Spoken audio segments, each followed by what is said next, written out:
Now let us distinguish all crimes and punishments, starting first from the following point. Just and unjust acts are defined in relation to two kinds of law and in relation to persons in two ways. By law, I mean on the one hand particular law and on the other hand general law. Special being that defined by each group in relation to itself. This being either unwritten or written down, and the general law being that of nature. For there is something of which we all have an inkling, being a naturally universal right and wrong, even if there should be no community between the two parties, nor contract to which Sophocles' Antigone seems to be referring. I fucked that name all up. Sorry, guys. Is saying that it is just, though forbidden, to bury Polynices, as this is naturally right.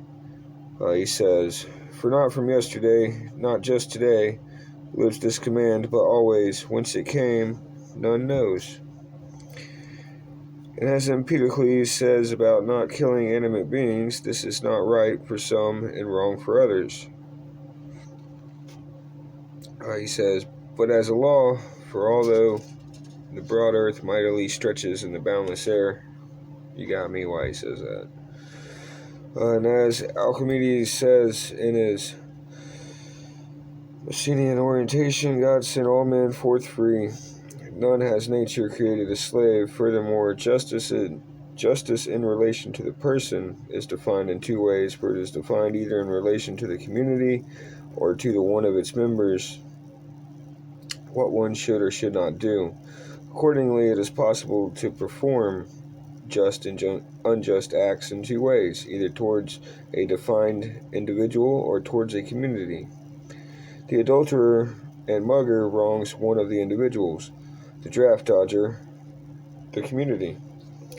Now that all kinds of crime have been distinguished, some being against the community, some against another individual or group of individuals, let us resume our discussion of what it is to be wronged.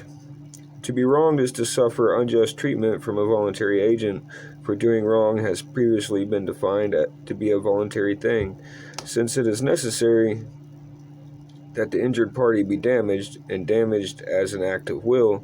The kinds of damage are clear from what has been said above. As good and bad things were earlier given in themselves, and voluntary acts were said to be the sort that we do with knowledge, so all crimes must be against either the community or the individual, and must be either of an ignorant and unwilling agent or of a knowing and willing one, and of these some through purposive action and some through emotion. We will deal with anger in the discussion of the emotions, while it has been explained above what sort of things men propose and in what condition. And defendants often agree that they have done the deed, but do not agree either with the description of the charge or what the charge is of, claiming, for example, that they did not steal, they struck first, but did not assault, and had recourse to a woman, but did not commit adultery, or stole, but not sacrilegiously, the object did not belong to the god, or trespass, but not on public ground, or had communications with the enemy, but had not been treasonable. We must accordingly draw definitions about the nature of theft, assault, and adultery, so that if we wish to show that they have or have not occurred, we will be able to make the judicial status of the case evident. All these things have to do with the question of the defendants being unjust and base or not a criminal. For it is in purpose that baseness and criminality lie, and the names for such things indicate their purposelessness, such as violence and theft. For not all cases of striking are an assault, but only if for a reason, such as an insult to victims or for one's own pleasure. Nor are all cases of secret taking theft, but only if the detriment of him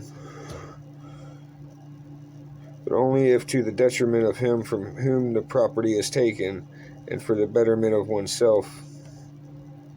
And it is the same with the other actions as with these.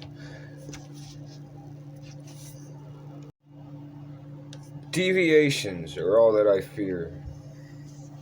I like to say, if you knew what I fear, you wouldn't be scared of hell either. And that's because nothing matters to me, really. My body, whatever. It's if I deviate from the road that I'm sworn to. That's what scares me. Because I know it's possible. Hasn't happened yet. It's been some real close calls. I've done some pretty terrible things, but we got the fuck it law. You only get so many fuck it tickets, you know what I mean? But sometimes you gotta know when to say fuck it so that you can gain information or an edge. But you can't put yourself at a disadvantage and then claim an evil done to you by somebody else. So be careful how much leverage you give somebody. Alright. So I'm primarily a hermit because people suck and friends are confusing. So we consult Nietzsche here and ask him, what do you think about a friend? He says, on the subject of a friend, there is always one too many around me. Thus thinks the hermit. No doubt. Always 1 times 1, eventually that makes 2, oddly enough. I and me are always too deep in conversation. How could one stand that if there were no friend? For the hermit, the friend is always the third person.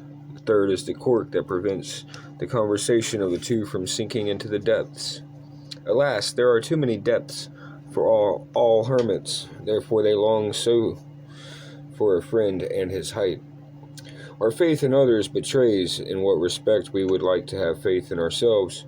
Our longing for a friend is our betrayer, and often love is the only device to overcome envy.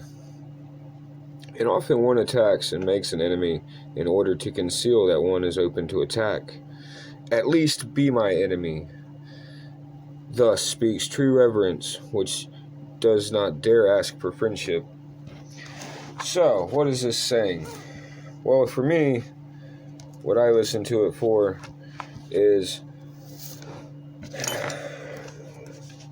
some people really want to be your friend, but they just don't qualify because they're pieces of shit, right? And then they think because you're good at this or you're good at that and they're good at this and they're good at that, that y'all should be friends on that ground, or whatever the case may be.